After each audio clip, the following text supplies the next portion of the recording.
Sound check.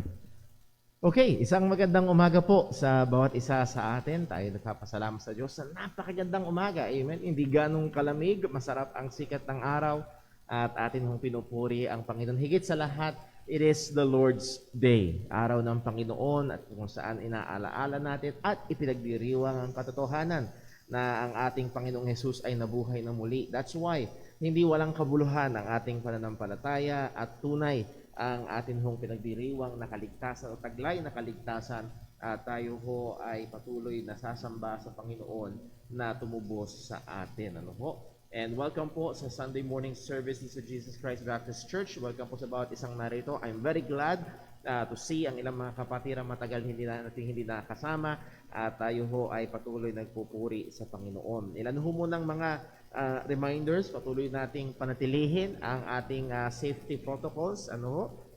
I-maintain natin yung atin hong pagsusuot ng face mask as much as possible, and then also yung ating physical distancing. May mga alcohol ho tayo dyan, sipagan natin ang pag-alcohol. Meron ho tayong ilang galon dito sa church. Huwag nyo lang ipapaligo, at that, huwag nyo lang i-take home, pero gamitin ho natin dito sa church para ho sa atin hong safety. And salamat din ho pala. Let me take this time at ulitin ko lang din mamaya ng mabilis to thank ang lahat ho na nag-pray para ho sa panganganak ho ng aking asawa last Monday, 7:51 a.m. ay inilabas ang napakaganda. Hindi sangayon sa akin, pero sangayon sa mga nag-comment sa Facebook, napakaganda at napaka-cute na si Leah Atasha. Yung Leah galing sa Nelia at yung Atasha ay galing sa Constancia. Dalawang lola, pangalan ng dalawang lola ang pinagsama. And sa purihin ng Panginoon at safe na naipanganak. And pakipag-pray ho ang recovery ni Sister Jonah. Yun yung disadvantage ng CS. At hanggang ngayon hirap na hirap pa rin siyang kumilos at may mga sakit pa rin. May masakit pa rin sa kanya. At ang isa sa challenge ay napaka attention seeking ni Timmy. Gusto niya laging magpakarga, gusto niya laging yumakap, at nakakatakot yung patakbo siya kasi yayakap siya. Sakto yung ulo niya doon sa naoperahan kay Sister Jonah. So pakisama sa prayer ang lahat mo ng ito, maging adjustments mo namin. Night shift si Leah. At ang problema ho kapag umiyak siya, makikipag-juvet yung kuya niya. O pag nauna man yung kuya niya, susunod si Leah. So again, it's all been challenging but a very wonderful and joyful experience sa biyaya ng Panginoon. And isang paalalahanan namin patuloy mag-asawa ay hindi lang namin bantayan yung aming health, hindi lang yung aming tulog, kundi bantayan din namin yung aming spiritualidad sa lahat ng ito. Sapagkat, again, pag puyat ka, madalas ay hindi tayo nakakapagbantay sa atin hong mga nagiging ugali. Sa nawa, tulungan po tayong patuloy ng Panginoon. Okay, so much for that. Tayo ho ay magsimula sa ating gawain at ating hiningan si Brother Gab and the first part sa ating Sunday School upang tayo ho ay pangunahan sa pag-awit.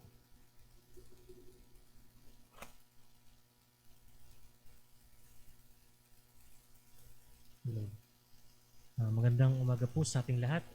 Tayo po muna yung umawit. Awitin po natin ng Books of the Bible.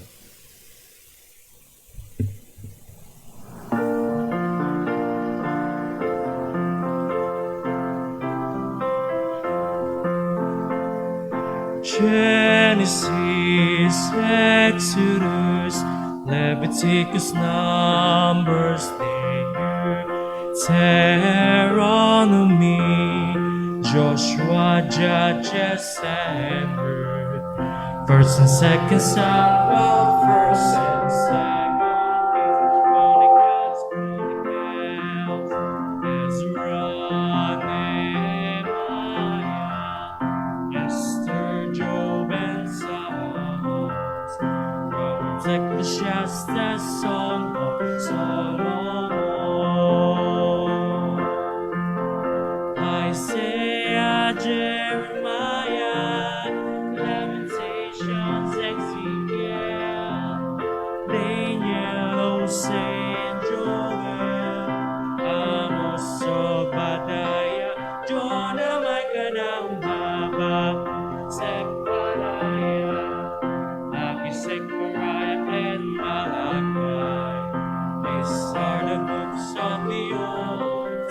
Amen. Matthew, Mark, Luke, John, Acts, Romans, First and Second Corinthians, Galatians, Ephesians, Philippians, Colossians, First and Second Thessalonians, First Timothy, Second Timothy, Titus, Philemon, Hebrews, James, First Peter, Second Peter, 3 John, Jude, and Revelation.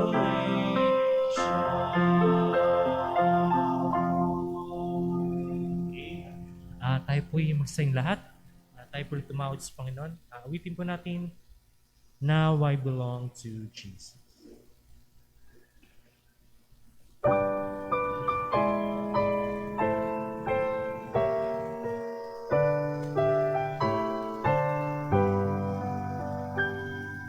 Jesus, my Lord, will love me forever. From him no power of evil can sever. He gave his life to ransom my soul. Now I belong to him. Now I belong to Jesus.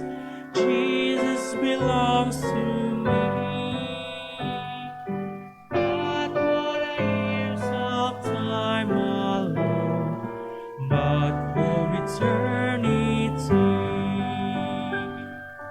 Once I was lost in sin's degradation, Jesus came down to bring me salvation, lifted me up from sorrow and shame. Now I belong to him. Now I belong to Jesus. Jesus belongs to me. Not for the years of time alone, but for eternity. Joy fills my soul, for Jesus has saved me, freed me from sin that long has enslaved me. His precious blood He gave to redeem. Now I belong to Him. Now I belong to Jesus. Jesus belongs to me. Not for the years of time alone, not for eternity. Magsipro po lahat.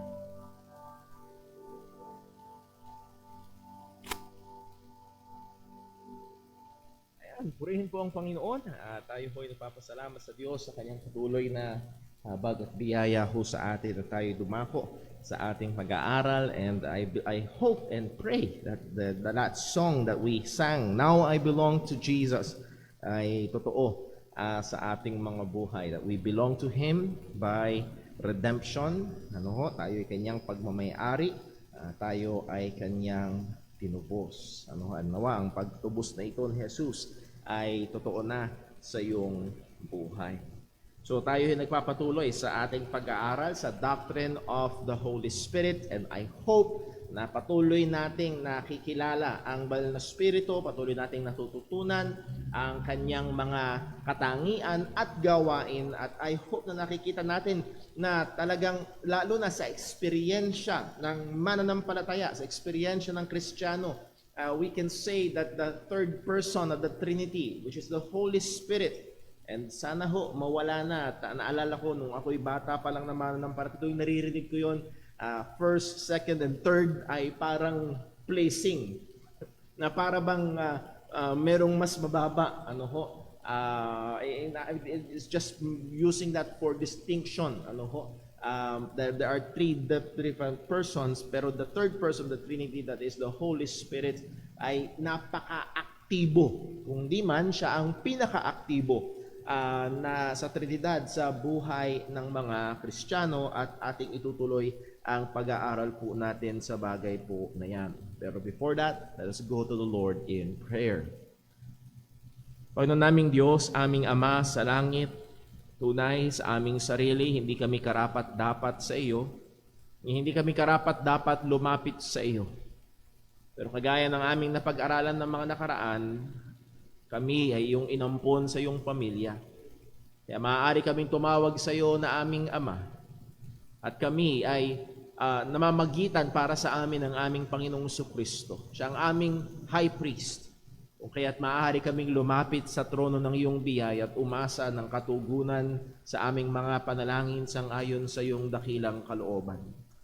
Panginoon, lingapin mo kami ngayon. Kailangan namin ng iyong pagtuturo, kailangan namin ng iyong gabay, kailangan namin ng iyong pag-iingat at karunungan upang patuloy naming malaman ang iyong katotohanan at upang patuloy kami nitong hubugin sa kabanalan at sa wangis ng aming Panginoong Hesukristo. Panginoon, tanggapin mo ang aming pasalamat sa mga biyaya na patuloy mong pinagkakaloob, ang mga pag-iingat, pagpapala na naranasan namin itong mga nakaraang araw, at maging ngayon, O Diyos, na kami ay may pagkakataon magtipon upang pag-aralan ng iyong salita at lalo't higit para sambahin ka.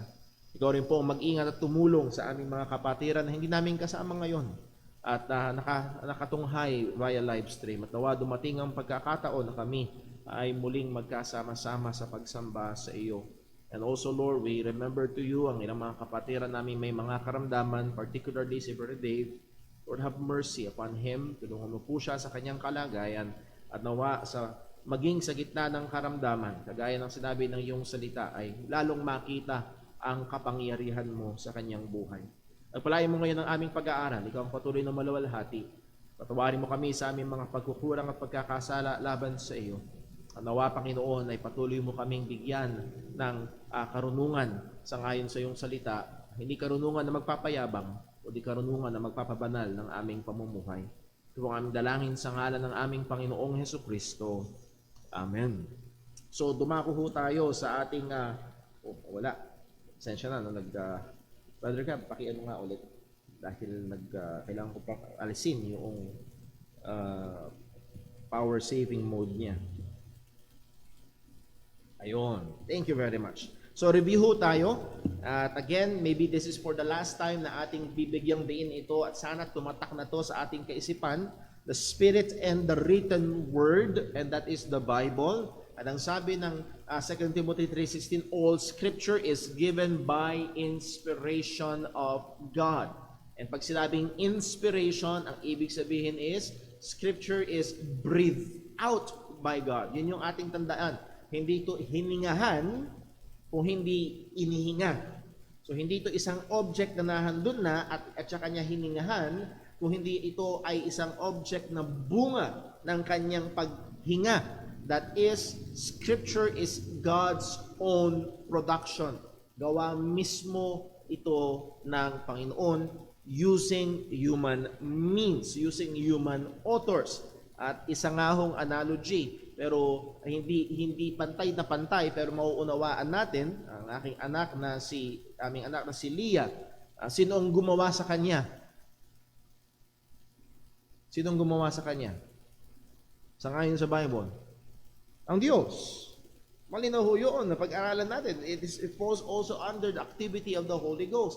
They are created, thou sent forth His Spirit, and they are created, sabi ng salita ng Panginoon. Pero alam ho natin, that is through the human means of procreation. Pero hindi natin kine-question na siya ay likha ng Panginoon. And the same is true. Bunga at gawa mismo ng Panginoon ang salita ng Diyos, pero siya gumamit ng mga tao upang ito ay magkaroon ng pagkasulat. So muli, ang gusto ko lang tumatak sa atin, inspiration means breathe out. So ito mismo ay produkto ng Panginoon. Anong pagkakaiba, brother? Ba't mo diniinan yan? Kasi yung isa, yung breathe in, yung Scripture ay produkto ng tao, pero hiningahan lang ng Panginoon. Nakuha? And that is very much different sa katotohanan na ang Scripture ay inihinga ng Panginoon. That is produkto mismo ng Diyos. Isang talata na magandang maalala natin ay, a man shall not live by bread alone, but by every word that proceeded out of the mouth of God. Dito rin natin kailangan maging maingat, lalo na sa mga red letter Bibles. Sino nakakaalam po ng red letter Bibles? Yung red letter Bibles ay yung mga salita ni Jesus ay nakaprint in red letters. Now, that can be helpful in some way, pero it can also be disadvantageous in some way. Bakit? Sapagkat meron mga tao, ito, salita ni Jesus ito. Ay yung iba, salita lang ni Pablo, na tila baga, mas mabigat ang salita ni Jesus kaysa salita ni Pablo. Nakukuha niyo? At minsan may tendency tayong ganun. At madalas, kapag kausap ko ang isang kamag-anak na Iglesia ni Cristo, basta ako, maniniwala ako kay Jesus. Ewan ko lang kay Pablo, ewan ko lang kay Thomas. Nakikita niyo yung may problema sila sa doktrina ng inspiration of the Scripture. If it is written and an inspired Word of God, it is the Word of God. Parehong salita ng Diyos ang sinulat ni Pablo at ni Jesus. Ang salita ni Jesus. So again, gusto ko lang ma-realize natin yun upang makita natin talaga that the entirety of the Scripture is given a production of God. So no religious group or leader, no audible voice, no dream, no vision, and no angelic messenger can be considered as above Scripture. Even sa buhay ng church, si Brother Paul ay hindi mas mataas sa Scripture. At actually, pag si Brother Paul ay nagtuturo na at gumagawa na at nangunguna na ng taliwas sa salita ng Diyos, you should come to me and point, Brother Paul, ito yung sinasabi ng salita ng Panginoon. Pag-usapan nga natin, tingnan nga natin. At ang otoridad kasi natin ay hindi, yes, naglagay ng leaders ang Panginoon, but the final authority sa iglesia ay ang salita ng Diyos. The work of the Holy Spirit in the believer. So ito yung larger umbrella na ating pinag-aaralan. We studied about the baptism of the Holy Spirit. Gotquestions.org. It's a good, hindi perfect, it's a very good website. Kung meron kayong mga tanong sa doktrina ng Christianity, meron silang app, pwede nyo i-download. At isang maganda, meron itong Tagalog version na app. So kung kayo ho ay nahihirapan magbasa ng English at mayroong mga katanungang theological questions, isa ito sa mga resources na readily available sa atin. Pero ang sabi niya, ang definition ng baptism of the Holy Spirit, the baptism of the Holy Spirit may be defined as the work whereby the Spirit of God places the believer into union with Christ and into union with other believers in the body of Christ at the moment of salvation. And that is true. At kung gumagana ang inyong memorya, Brother Paul, yan yung secondary. Ano niyo ho? Secondary. Na ang bautismo ng Banal na Espiritu, inilalagay ang Kristiyano sa union in the body of Christ. Pero ano yung primary? Baptism of the Holy Spirit primarily pertains to two particular events. One, Acts chapter 2, during the time of Pentecost, and another one, Acts chapter 10, in the house of Cornelius, yung outpouring ng Banal na Espiritu to the Jews and also to the Gentiles. So that is primary, and then secondary, itong meaning po na ito. Next, pinag-aralan natin yung seal of the Holy Spirit. Seal of the Holy Spirit. Yung tatak, selyo ng Banal na Espiritu sa mga mananampalataya. Ano ito? The sealing of the Holy Spirit is that objective blessing of salvation which focuses on the Holy Spirit as the initial blessing and the guarantee of what is yet to come. Ano ho? At meron ho yan sa Ephesians chapter 1, supposed to be ayun. Ephesians chapter 1 verse 13, in whom ye also trusted after that ye have heard the word of truth. So take note of that time marker after. Pagkatapos. Kayo daw ay nagtiwala, kailan? Pagkatapos yung marinig ang aral ng katotohanan. Alin yun? Ang napakadaming aral ng katotohanan sa Biblia. The gospel of your salvation, particularly ang ebanghelyo ng kaligtasan, in whom also after that you believe. So take note yung pronoun whom. Hindi lang isang ideya ang ating sinasampalatayanan, kung hindi isang persona, siya, kanya, kay Kristo. It's always the person and work of the Lord Jesus Christ, in whom also after that ye believed, ano daw nangyari? Ye were sealed with that Holy Spirit of promise. So pagkatapos daw nating sumampalataya kay Kristo, manampalataya sa Ebanghelyo, ay tayo ay sinelyuhan ng banal na Espiritu na ipinangako.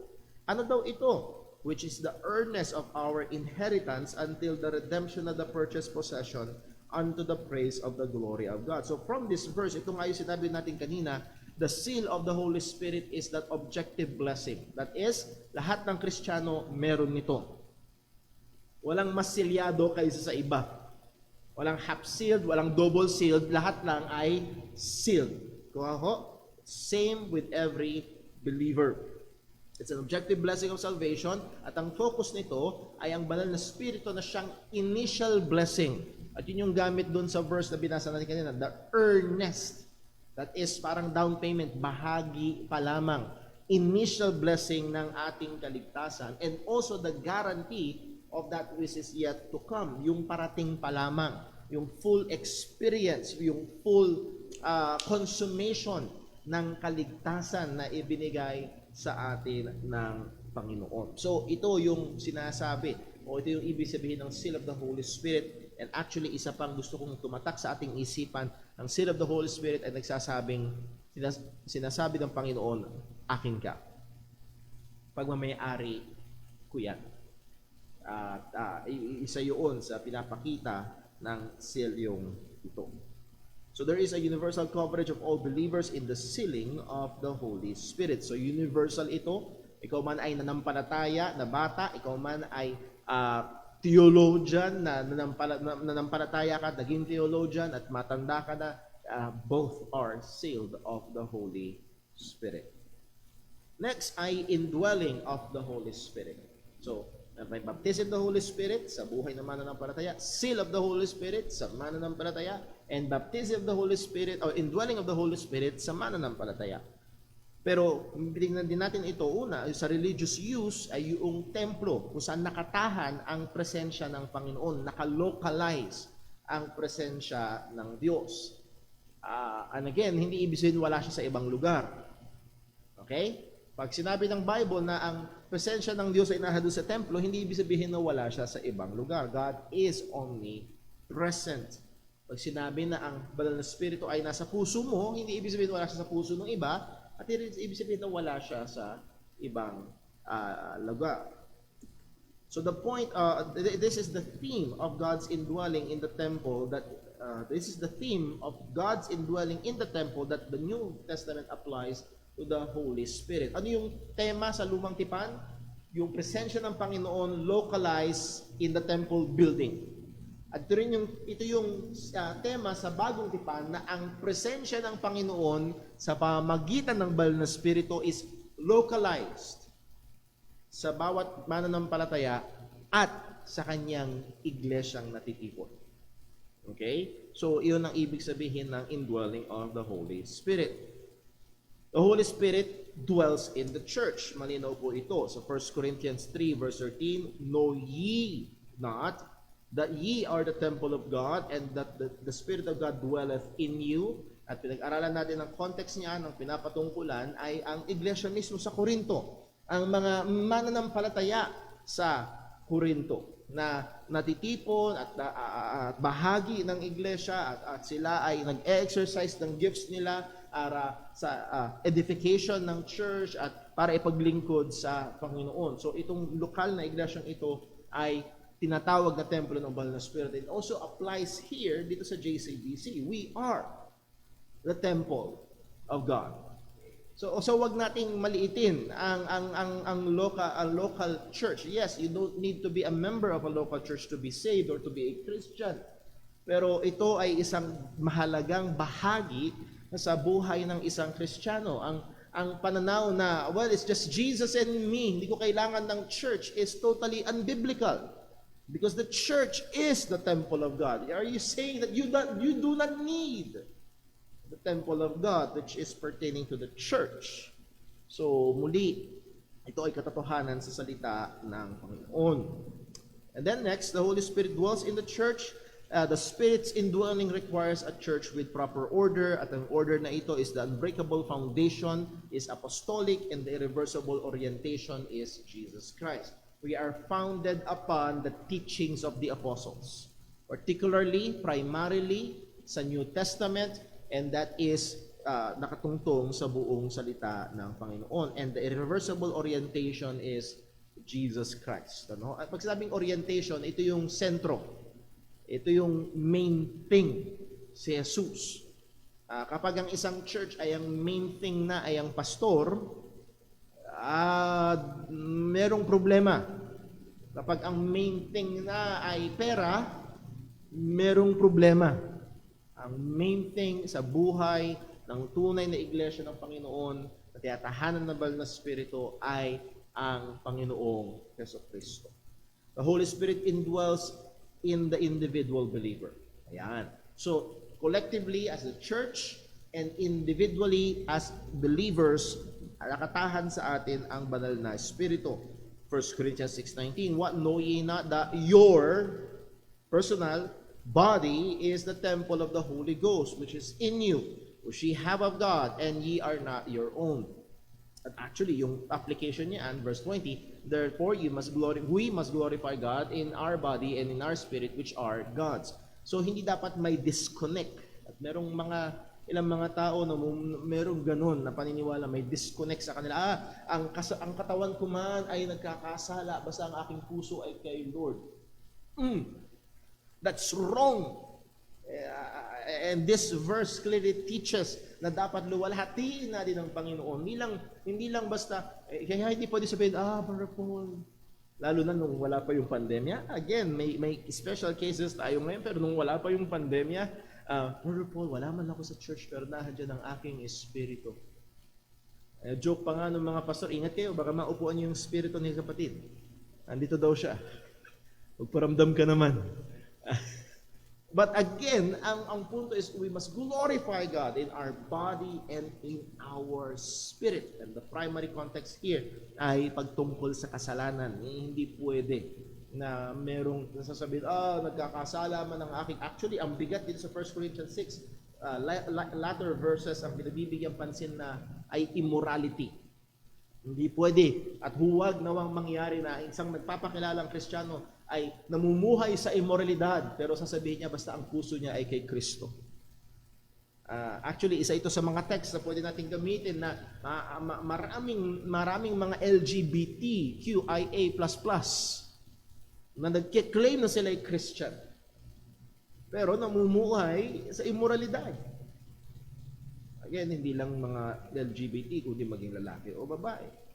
Pero they claim as to be Christians. So, let us be very, very careful. Nakatahat ng banal na Espiritu sa bawat mananampalataya. So the Spirit's indwelling personalizes the presence of Christ in the believer. Naalala niyo ho, for the sake of time, sa Romans 8 verse 10, ang sabi, and if Christ be in you. So Christ is in us by the Holy Spirit.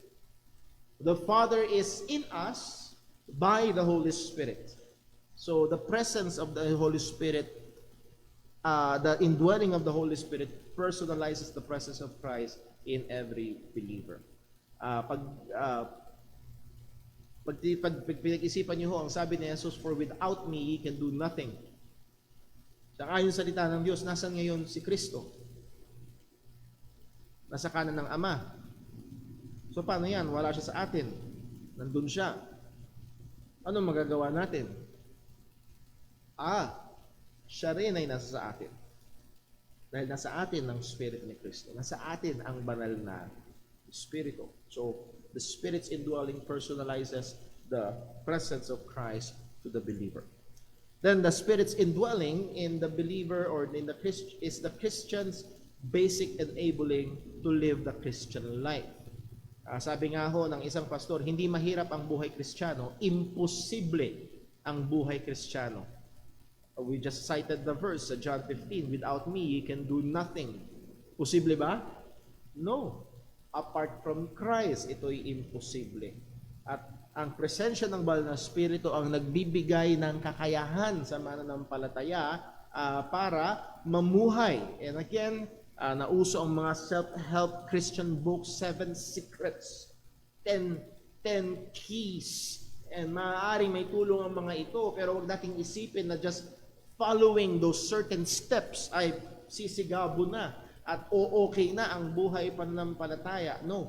hindi yung mga secrets na yon, hindi yung mga susi na yon, ang nagbibigay sa atin ng kakayahan ay walang iba kung hindi ang banal na Espiritu. Galatians 5:22, but the fruit of the Spirit is love, joy, peace, long-suffering, gentleness, goodness, meekness, temperance, and that is all Christ-likeness. Against such there is no law, and it is the fruit of the Spirit. And yung fruit, ibig sabihin, in contrast to the work of the flesh, so verses 19, 20, verses 20, 21, 19, 20, 21, ang fruit or work of the Holy Spirit sa buhay ng mananampalataya ay ito. So the Holy Spirit that indwells the believer is actively producing godliness in them. Patuloy na kumikilos at gumagawa ang banal na Espiritu sa buhay ng mananampalataya upang ma-produce ang godliness. Now, Brother Paul, so ito pala ay bunga ng banal na Espiritu. Ito pala ay gawa ng banal na Espiritu. So, wala akong gagawin. I just need to let go and let God. Basta kailangan ko lang isurrender ang aking sarili kay Lord. Lord, I surrender all. Bahala ka na. At again, merong mga kaisipan na ganito. At actually, isa po yan sa bibigyan natin ng pansin ngayong umagang ito. So John 15 verse 5, we have stated, for I am the vine, ye are the branches, doon sa bandang dulo, for without me, ye can do nothing. So the Spirit indwelling personalizes the presence of Christ in the believer. Therefore, we can do something for the glory of God. Pwede tayong gumawa, pwede tayong kumilos para sa kaluwalhatian ng Panginoon. Now, pupunta naman ho tayo sa isa pang paksa na fullness of the Holy Spirit. Na-intradahan lang natin noong nakaraan at umabot tayo dun sa wrong beliefs. At meron tayong tatlo na ikukonsidera na wrong beliefs patungkol sa fullness of the Holy Spirit na talamak sa mga nagpapakilalang mananampalataya. And hindi kasama dito yung napag-aralan natin dati at medyo ibubukod natin ng pag-aaral yung mga Pentecostal charismatic belief.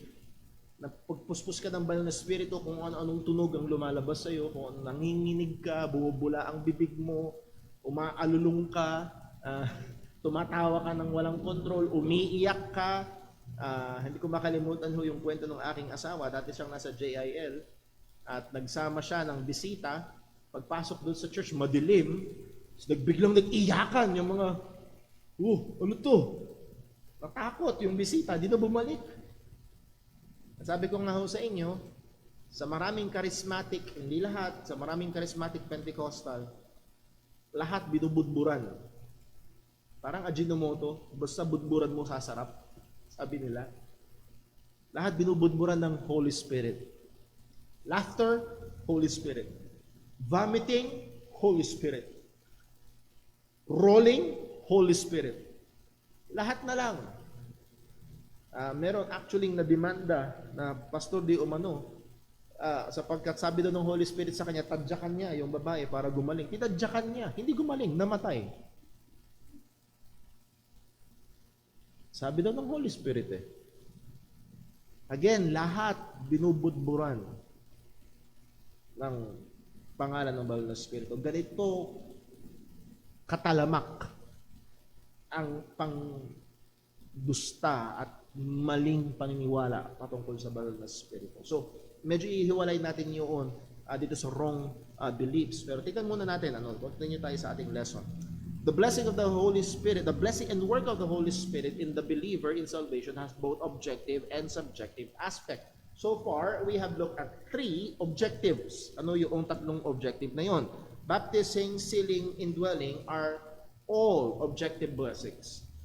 True in all true believers, with no difference or changing modes or intensity. Okay? Walang nagbabagong mode, walang nag-iba-ibang intensity. Lahat ng Kristiyano baptized by the Holy Spirit. Lahat ng Kristiyano sealed by the Holy Spirit. Lahat ng Kristiyano indwelt by the Holy Spirit. Objectively, pantay-pantay, walang pagkakaiba. Okay? Kung hindi ka baptized, hindi ka Kristiyano ng Holy Spirit. Hindi yung water baptism. Kung hindi ka baptized ng Holy Spirit, that means you're not saved.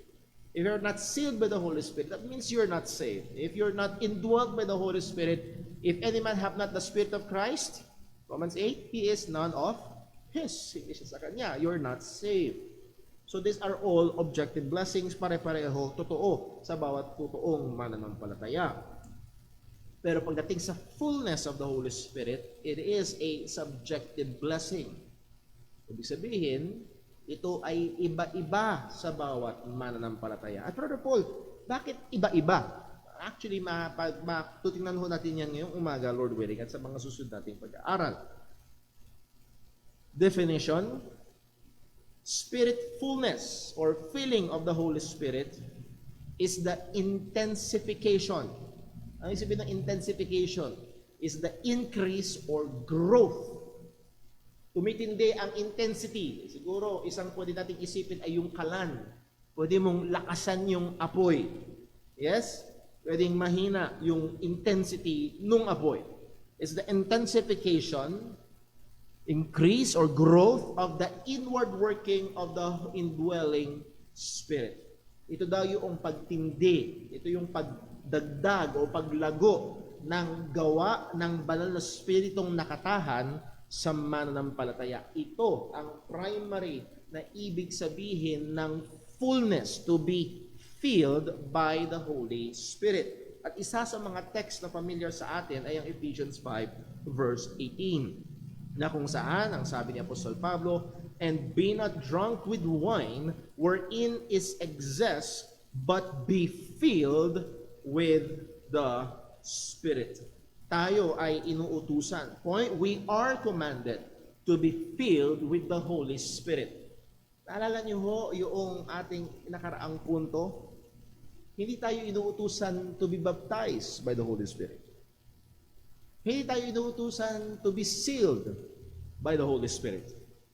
Walang utos sa atin na hanapin at magsumikap upang tayo ay ma-indwelt ng Holy Spirit. Meron ba? Wala. Wala kahit isa. Pero merong utos sa atin, inuutusan tayo. At yung utos na ito sa atin, meaning we need to exert effort. Nakuha niyo ho? Lahat ng Kristiyano tinatahanan ng banal na Espiritu, pero pagdating sa pagpuspos o puno ng pakapunuan ng banal na Espiritu, we are commanded to do this. We are commanded to be filled with the Holy Spirit. Mapuspos tayo ng banal na Espiritu, mapuspos kayo ng banal na Espiritu. Yun ang inuutos ng salita ng Diyos. So this calls us to effort, to work. That's why it is subjective. Bakit? Dahil ang bawat Kristiyano ay iba-iba ng exertion ng effort pagdating sa bagay na ito. At hindi araw-araw na nahandod sa pinakamagandang exertion ng effort. Yes? Hindi ba na lang kung mas spiritual ka kay Apostol Pablo, pero kung tingin mo araw-araw, you are 100% na super faithful, pero may mga pagkakataon na alam mo ikaw ay nasa mababang kalagayan, na alam mo na merong pakababayaan sa mga kapamaraanan ng biyaya ng Diyos or means of grace. So again, that's why this aspect of the work of the Holy Spirit sa buhay ng Kristiyano ay subjective, yung feeling of the Holy Spirit. Now, bago natin tignan kung paano ito, kung ano ba ito, tignan ko muna natin yung ilang mga bagay na hindi, na mali. Sapagkat maraming mga, at maaaring meron tayong mapag-aralan ngayon na, uy, yun yung paniniwala ko hindi pala tama. And yes, si Brother Paul, in one way, sort of another, yung dati ay merong mga ganito ang kalagayan ng paniniwala. At sa biyaya ng Diyos, as we grow, again, as we grow, we are commanded to grow, yes? And we must exert effort at bahagi noon yung pag-aaral. Kaya yung mga nagpapakilalang Kristiyano, ako basta, hindi ako nag-aaral, hindi ako nagbabasa, basta I love Jesus. Again, yun ay contradictory. Now, we are not all called to be scholars, pero we are all called to grow in grace and in the knowledge of our Lord and Savior, Jesus Christ. But that's a different topic. Pero some wrong ideas. Una, yung tinatawag na higher life, at hindi yan Nesquik. Ang Nesquik masarap. Keswick. Keswick theology. At hindi ito pamilyar na term sa marami. At minsan ay ito ay dumudulas sa atin sa ilang mga pamilyar na salita. At alam ko ho, at minsan nababasa ko ito mula sa ilang mga Christian posts sa Facebook, social media. Pero minsan alam ko kung saan sila nanggagaling. Kung ano ba, may problemang napakabigat, let go and let God. At yung mga terms na yun. Pero unawain natin, ano tong higher life or Keswick theology? Again, sa questions.org, Keswick theology teaches that the Christian life consists of two primarily crises or major turning points. Kumbaga, sabi nga nila, meron daw dalawang mahalagang desisyon sa buhay ng isang tao, yung kursong kukunin mo at yung taong mapang-aasawa mo. Well, sa higher life theology, meron ng dalawang bagay na napakahalaga sa buhay ng isang tao. Yung ikaw ay magdesisyon na maligtas at ikaw ay magdesisyon na mag-surrender. Ayan. Ito ay madalas ang susumpungan sa mga revivalistic na mga aspeto or kaparaanan ng buhay Kristiyano. First is justification. That's the first crisis. At again, dito pa lang, kung nakikinig ho kayo at sinasala nyo, yung decision nilang maligtas. And madalas ito ay nakalin sa an Arminian thinking na ang kaligtasan ay decision ko. Base sa decision ko. Now, let me clarify. Yes, we decided to be saved, but it is first of all the work of God na tayo ay sumampalataya kay Kristo. So tuloy natin, justification and sanctification, both of which happen at different times in the life of the believer. After salvation, one must have another encounter with the Spirit, otherwise he or she will not progress into holiness or in the deeper things of God. Ayan yung mga encounter. Naka kayo doon? Merong encounter camp na ma-encounter mo si Lord at ikaw ay dumating sa full surrender. Yung mga madalas na mga term. Well, hindi ka pa kasi talaga surrendered kay Lord. Kailangan mong dumating doon sa mag-surrender ka. Yun yung mga madalas na ho naririnig sa mga bagay ho na ito. The idea is this: being filled with the Spirit is viewed as an event rather than a process in the life of the believer. Ang pagiging puspos ng banal na Espiritu, ang pagiging espiritual, ang paglago sa pananampalataya ay titingnan bilang event, isang pangyayari na kung saan nag-surrender ka. You let go and let God. At yun yung mga paglago. At yun yung titingnan na dalawang part. At yung iba ang tawag dito ay second blessing. First blessing is you got saved. Second blessing is you got sanctified or surrendered. At ngayon, maglilingkod ka na kay Lord. Meron mong isang writer, nagbigay siya ng halimbawa. Madalas daw ito, hindi lagi, ito yung kaisipan na nasa likod ng mga naririnig na testimony. Well, naligtas ako noong 15 years old ako, pero sinuko ko ang buhay ko kay Lord noong 25 ako. Nakuha niyo ho? So, merong dalawang event. Naligtas siya at nung nagsuko siya ng buhay. Yun yung kanilang tinitignan. At mula nung nagsuko siya ng buhay, dun palang so this is bahagi ng Keswick theology or higher life. So after salvation, you level up sa higher life, a deeper life bilang isang mananampalataya.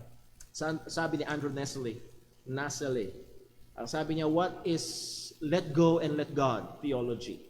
And yes, I'm not saying na kung ito ay nagamit mo minsan Keswick theology na agad, and alam ko minsan may ibang konteksto, pero dito nag-ugat itong kaisipan na ito. Yung let go and let God, ibig sabihin na i-surrender mo. I-surrender mo ang sarili mo kay Lord. It's called Keswick theology, and it is one of the most significant strands of second blessing theology. it assumes that Christian experience two blessings. The first is getting saved, and the second is getting serious. Nakakuha niyo yun? Una, pwede ka maligtas. At pangalawa, para ka maging serious. And kung babalikan ko ho, ang maraming experience ko, lalo na nung young people pa ho ako, sa maraming mga youth camp, ligtas ka na ngayon, it's time to get serious with God. Yun yung mga nasa likod itong kaisipan na ito. The first is getting saved and the second is getting serious. The change is dramatic from defeated life to victorious life, from a lower life to higher life, from a shallow life to deeper life, from fruitless life to more abundant life, from being carnal to being spiritual, and from merely having Jesus as your Savior to making Jesus your Master or your Lord. Madalas ko narinig, ngayon si Jesus ay tagapagligtas mo. Gawin mo siya ngayong Panginoon ng buhay mo. Again, all of these are unbiblical ideas. People experience this second blessing through surrender and faith. And madalas, again, naging main term noon yung let go and let God. But kung hindi ganun, Brother Paul, what is the biblical view? Well, the biblical view, tignan natin muna 2 Peter chapter 3, verse 18. We are commanded to grow in grace. And that word grow, kung naalala niyo pag-aaral natin many times or medyo matagal na nakakaraan, that grow is in the present tense. Keep on growing. Hindi to one time, big time level up. Kundi ito ay proseso. Ito ay tuloy-tuloy. But growing grace in the knowledge of our Lord and Savior, Jesus Christ, to Him be glory both now and forever. Amen. Anong isang pitfall madalas ng Kiswick theology ay yun ngang ginagawa niyang dalawang event rather than that process of growing. Ang kailangan mo lang ay hindi mag-grow, ang kailangan mo magdesisyon. Yun ang approach. And that is an unbiblical approach. Philippians 1:6, being confident of this very thing, that He which began a good work in you will perform it until the day of Jesus Christ. At ang implication nito, ang Diyos na nagsimula ng mabuting gawa, ikaw ipinanganak na muli ng Panginoon, siya ay tuloy-tuloy na gumagawa. Aktibo na gumagawa.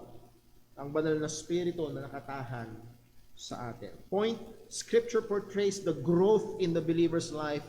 That growth in the believer's life is a process, not an event.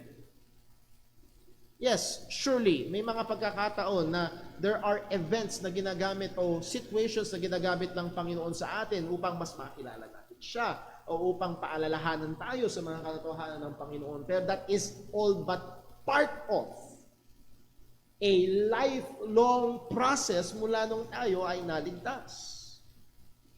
At hindi ito, 1998, naligtas ako, and then 2012, nag-surrender ako kay Lord. Again, those are unbiblical terms. And here's the biblical view. 1998, naligtas ka, nagsimula ang Diyos ng pagkilos at gawa sa iyong buhay. At ikaw ay patuloy na lumalago at lumalago at lumalago. Take note, yung intensity ay iba-iba. So, ito ho ay isa sa mga maling view. Bakit Brother Paul, yes, dati pag binalikan ko, imbis na araw-araw mong hinaharap ang paglago. Nakuha niyo ho? Imbis na ito ay hindi na basta araw-araw, daily struggle ang paglago. Hinihintay mo lang yung, sa church, sa Sunday, pag nagbigay ng invitation si pastor o si Brother Paul, magsusurrender ako. Kailangan mo pa ng Sunday para mag-level up. Doon yung yung biblical na process ay hindi tinitignan, ang inaasahan lang yung event, yung crisis. It robs the believer. Ito yung ninanakawan ng mananampalataya ng katotohanan na siya ay araw-araw na nahandog ng presensya at pagkilos ng Panginoon. At siya patuloy dapat na lumalago. 2 Peter 1:5, and beside this, give all diligence, add to your faith. Dito malinaw, tinatawag tayo talagang merong gawin. Hindi tayo tinatawag na mag-surrender, tinatawag tayong merong idagdag.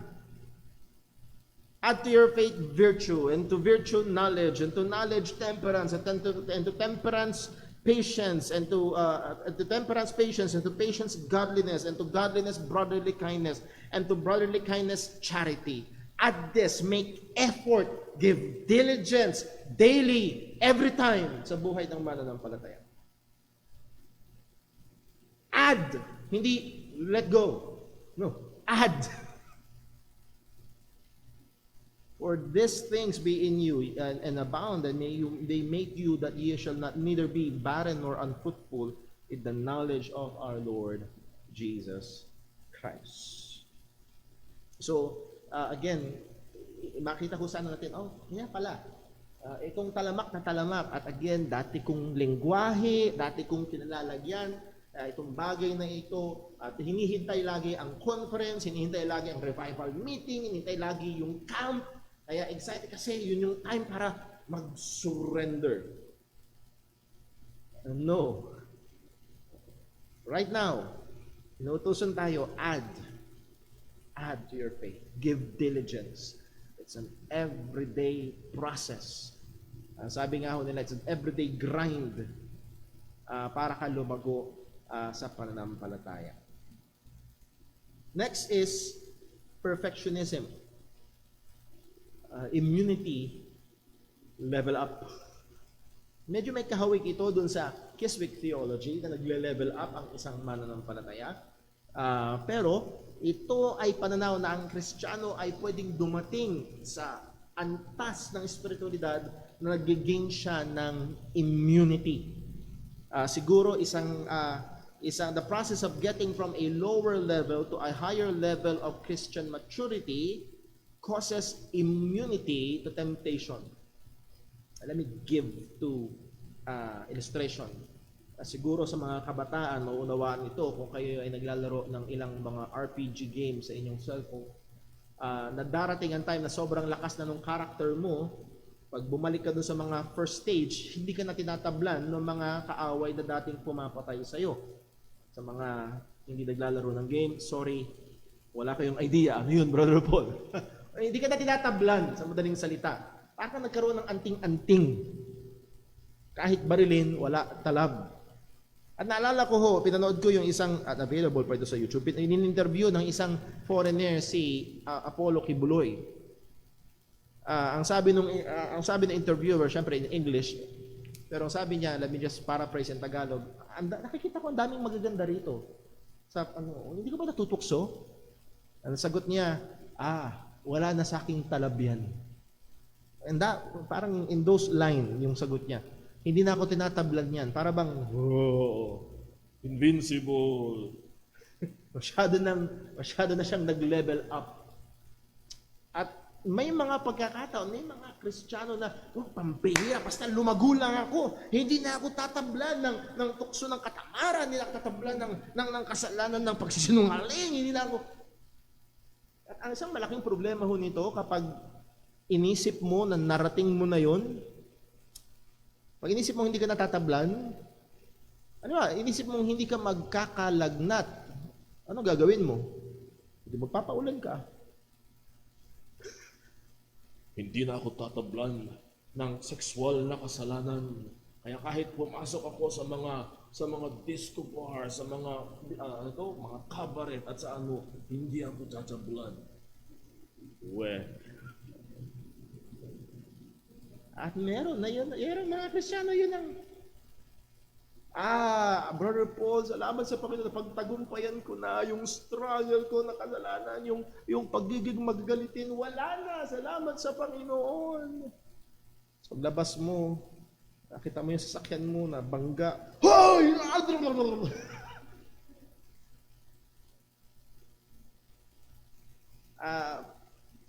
So again, this is not a biblical. Walang ganitong anuman sa salita na actually ang anong larawan ng Kristiyano laging pinipinta?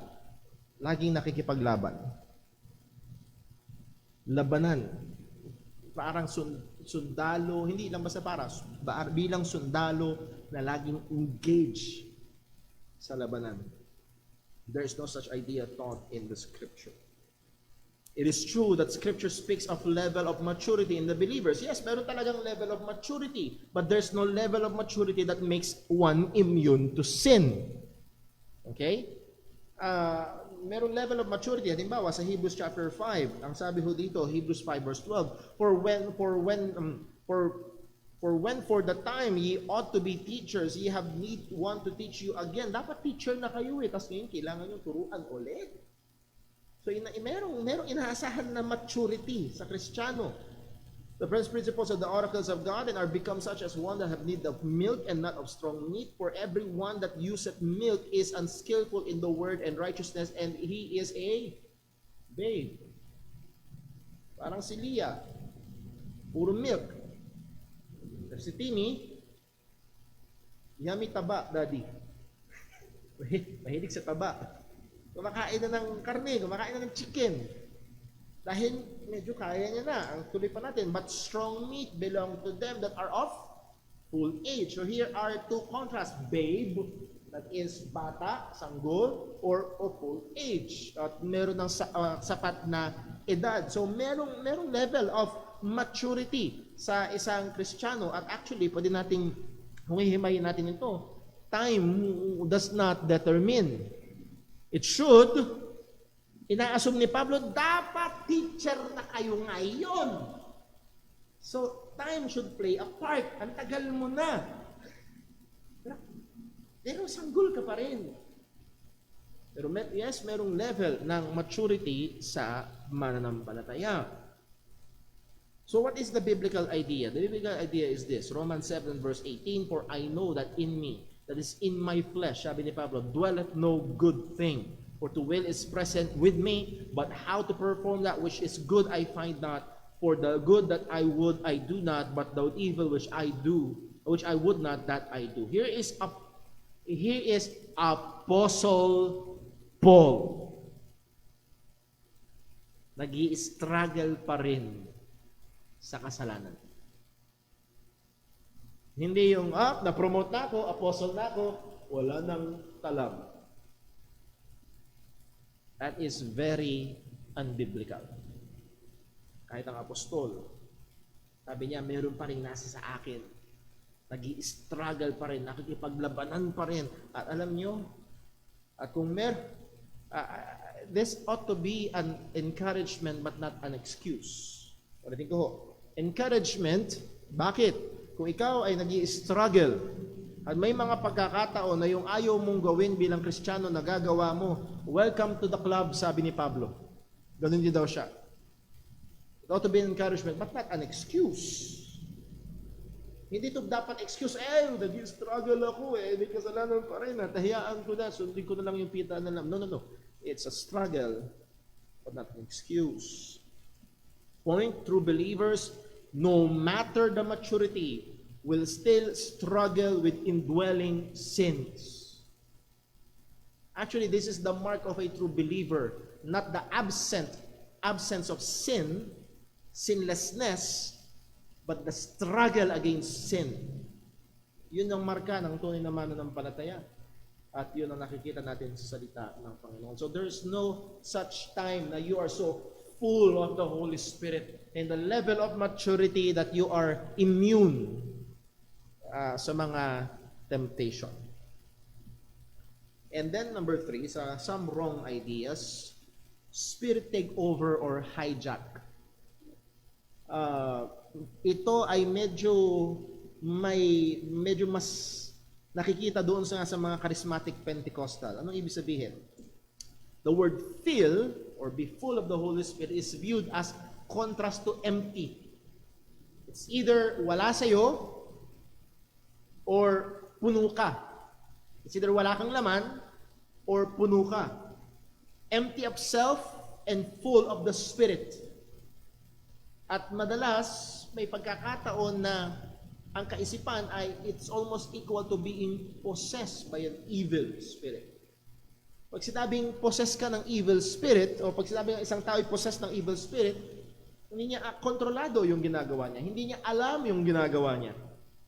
At meron mga idea na pag ikaw ay possessed ng banal na spirito, pag ikaw ay full ng banal na spirito, hindi mo alam yung ginagawa. Pero iba lang, yung isa puro kasalanan, yung isa naman puro kabanalan. But again, this is an unbiblical idea. What is the biblical idea presented to us in the scripture? The idea is not taking away self to give place to the Spirit, but the self is to be put under the domination of the Spirit. Hindi ito yung i-empty mo yung sarili, wala ka na, and then it's just the Holy Spirit. No, ito ay yung sarili mo ay ipapailalim mo under the dominion, the control of the Holy Spirit. Nandun pa rin yung self, pero pinapailalim ito sa banal na Espiritu. Galatians 2:20, I am crucified with Christ, nevertheless, I live. Buhay pa rin ba si Pablo? Oo. Andun pa rin yung mga passions, andun pa rin yung kanyang mga emotions. Siya pa rin yun. Yet not I.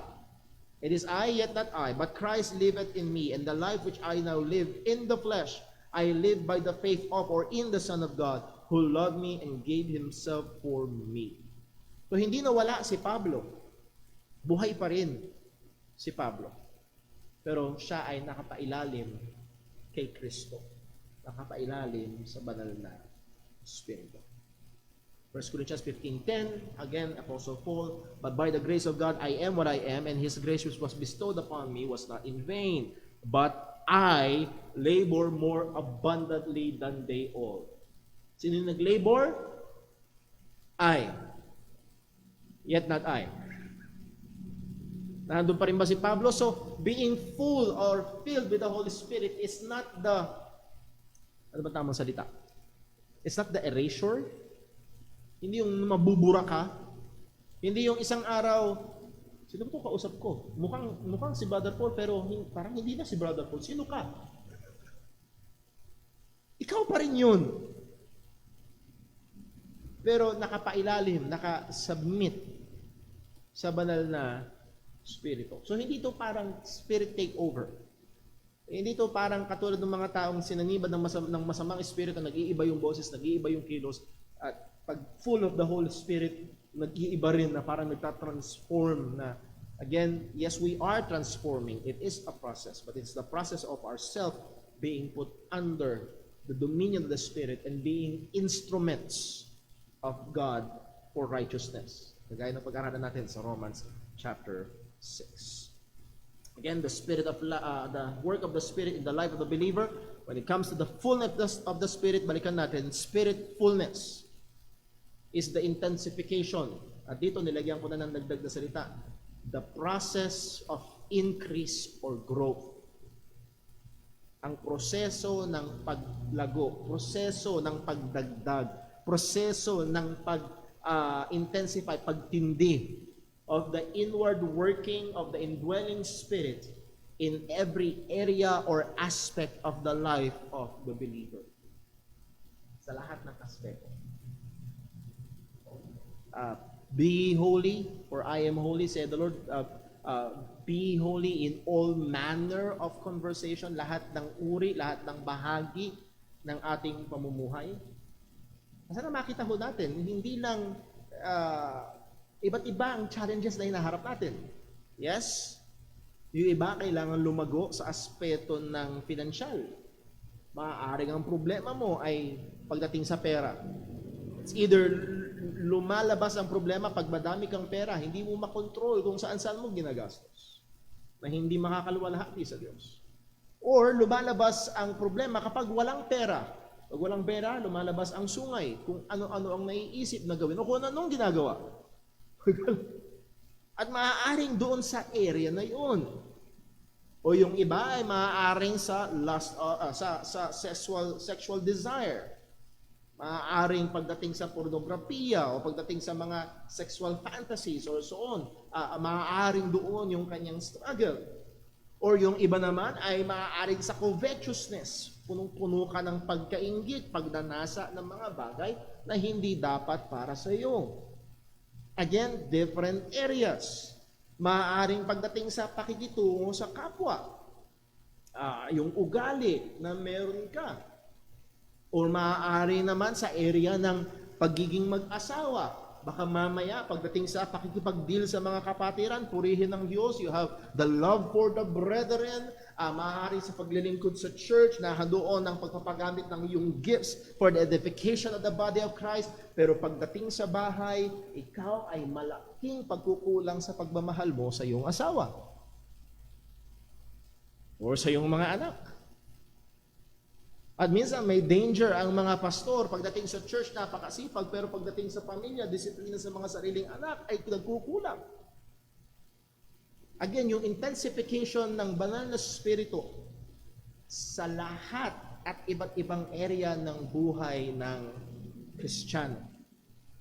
And let me share to you one thing na I hope makatulong mo sa atin. There is the danger of taking one area. Kukunin mo yung isang area ng buhay mo na kung saan sa biyaya ng Panginoon, purihin ng Diyos, sa biyaya ng Panginoon, oo, lumago ka. For me, one of the danger is when it comes to theology. Na maaari kong tignan, pag kinumpara mo sa ibang maraming mga Kristiyano, mas marami akong alam. Actually nga, pag kinumpara mo sa ibang mga pastor, mas marami pa akong alam. At tinitignan ko yun, at minsan may pagkakataon, yun din yung danger na maraming libro, na i-equate mo agad, marami akong libro theological, malago na ako. Nakukuha niyo po yun, actually, imbis na malago, nagiging pride. So yung danger na dun sa maaaring isang lugar, ikaw ay malago or advanced, baka naman nagkukulang ka sa ibang lugar. Isa pang danger, na gamitin mo ang iyong sarili at doon sa lugar na kung saan ka malago para sukatin yung iba. Nakuha niyo ho? Again, let me use Brother Paul as an example ng masamang ito. Malago ako pagdating sa theology. Mas may nauunawaan ako pagdating sa mga doktrina. At ngayon, kausap ko ang isang pastor at maaari ko siyang tanungin, alam mo ba patungkol dito? At pag pinakikinggan ko siya, hindi niya alam ang mga doktrina. Pag pinakinggan ko yung pangangaral niya, wala ito, laos ito. Pagdating sa, ako ay malago, dapat ganito ka rin, dapat katulad ko, dapat mag-aral ka rin ng ganito, dapat alam mo rin ito. Pero baka mamaya, pagdating sa patience, pagmamahal sa kanyang pamilya, or sa gawang mabuti, handun yung advancement niya. Kukuha niyo ba? So, kailangan natin na this will also teach us to be gracious. Pagdating sa iba, ang isang mahalagang maunawaan, it is a process. At iba-iba ang bawat proseso na pinagdadaanan. Lahat tayo dumadaan sa proseso. Pero wag mong gamitin ang iyong sarili bilang cookie cutter. Alam niyo yung cookie cutter? Yung cookies. Isang sikat na cookie, isa sa pinakasikat na cookie ay yung kaibigan ni Shrek. Yung nahulog sa gatas. Kung ikaw ay gagawa ng cookie na hugis tao, meron kang cookie cutter. Hindi isa-isa mong ihuhubog yung cookie. Meron kang cookie cutter, nakahulma na yon, cookie cutter, para pare-pareho ng hulma. And merong tendency. Nakikita ko yun minsan sa akin.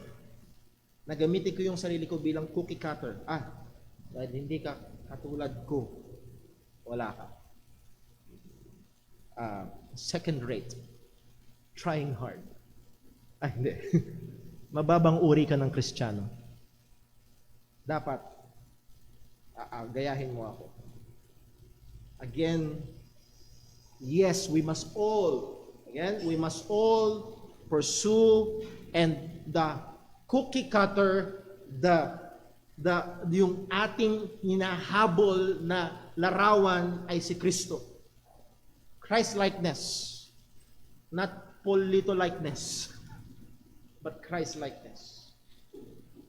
At iba-iba ho tayo ng kalagayan. Why? Because spiritfulness is the intensification, a process of increase or growth. At lahat tayo iba-iba ng pinagdadaan ng process ngayon. Maaaring sa buhay mo ngayon, iba ang maaaring dinidil ng Panginoon ng anxiety. Maaaring ang dinidil ng Panginoon ay dishonesty. Maaaring dinidil ng Panginoon ay pride. Maaaring ang dinidil ng Panginoon ay covetousness. Iba-iba.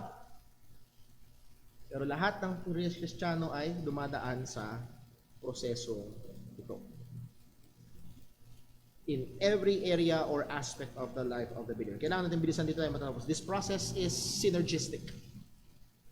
Meron dalawang theological term, monergistic, meaning mono, one, gistic, energy, one working. Our salvation is monergistic, God's work. Synergistic ang ating sanctification. That is merong synchronization, pagsasama ng dalawang o higit pang enerhiya pagdating sa ating sanctification. This process of spiritfulness is synergistic.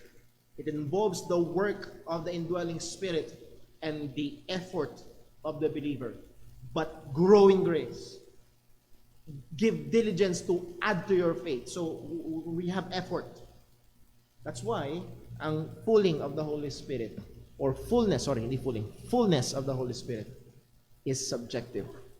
Iba-iba sa bawat Kristiyano. So this ought to teach us to be gracious, but this ought to teach us to really ask God for help, at sa biyaya ng Panginoon magsumipag tayo pagdating sa gawain ng kabanalan. Sa natitira ho nating 3 minutes, baka meron hong may tanong. Baka Per Patrick, pwede paki-check kung meron may tanong online.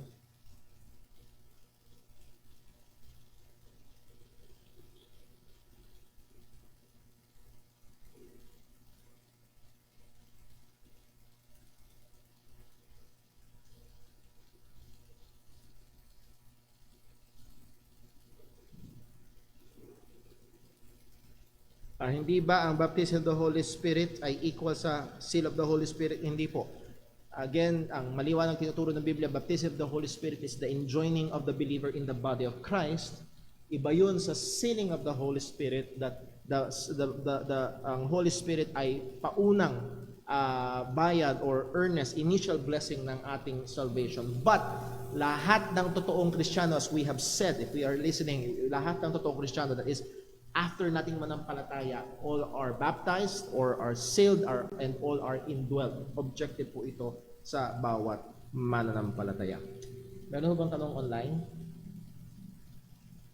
Hello po. May question po si Brother Jerome. Sabi niya rito, Brother Paul, ano po ang ibig sabihin? Yung verse na sinabi ni Apostle Paul sa 2 Timothy chapter 4, verses 7 and 8. Ito po ba ay tumutukoy sa maturity? 2 Timothy chapter 4, verses 7 hanggang 8 po. 2 Timothy chapter 4, verse 7 and 8, I have fought a good fight, I have finished my course, I have kept the faith. Sigurado bang ito? Ito ho ay ang salita ni Pablo dahil alam niya malapit na siyang mamatay.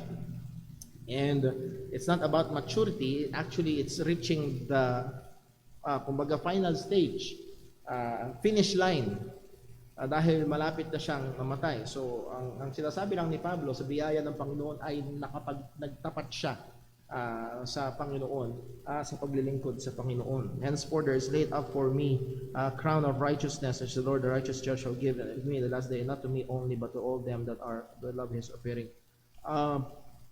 It is a picture of a really matured Christian, a really matured believer. Sabi, hindi ko lang alam kung yun ho talaga yung tinutukoy niya. But these are the, sabi nga ng swan song ni Apostol Pablo, that is his wonderful, heavy words na malapit sa kanyang mahal na si Timoteo na kamanggagawa at malapit na yung kanyang kamatayan. Ano? So, hindi ko actually ano ibig sabihin ng about maturity. Pero these are words of a very mature Christian, I should say. Na yung kanyang buhay na paglilingkod sa Panginoon ay pinaglingkod niya ng may karapatan. Meron mo ba may tanong? Kung wala na, tayo ho ay dadako sa ating break time. Let us pray. Panginoong Diyos, aming Ama sa langit, we love you, we praise you, and we thank you. Tunay kami ay nagagalak sa mga katotohanan na yung tuloy na tinuturo sa amin. Salamat po, O Diyos, maging sa pag-expose ng mga maling kaisipan, maaring meron kami. Patawad po, Panginoon, sa kakuparan namin sa paglago. Tulungan mo kami na magsumipag, magpursige, lalo na sa pagiging kawangis namin ni Kristo. Salamat, Panginoon, na kami ay binautismuhan, sinelyohan, at tinatahanan ng banal na Espiritu. O napakalaking biyaya nito ng aming kaligtasan. At nawa, Panginoon, ang gawa ng banal na Espiritu ay patuloy na makita sa aming mga buhay. At nawa, maging sa aming gawain ngayong umaga ng pagsamba, tunay nga, masamba ka namin sa Espiritu at sa katotohanan. Ingatan mo kami sa lahat ng ito. Patuloy kang maluwalhati sa aming buhay. Sa ngalan ni Jesus pong aming dalangin. Amen. So muli ho, mga kapatid, salamat po sa bawat isang naririto. Let us maintain our safety protocols. Maintain natin yung physical distancing. Maintain natin yung pag-alcohol, yung ating face mask as much as possible. Alam ko ho, mag-fellowship, merong kape dyan, merong biscuit dyan. Kung magkukwentuhan, again, panatilihin. Paghihigop ka lang ng kape, tsaka mo ibaba yung mask. Taas ulit, tsaka kayo magkwentuhan. Okay? At yun ay para sa pag-iingat natin sa isa't isa. God bless po. We will have our 10-minute break.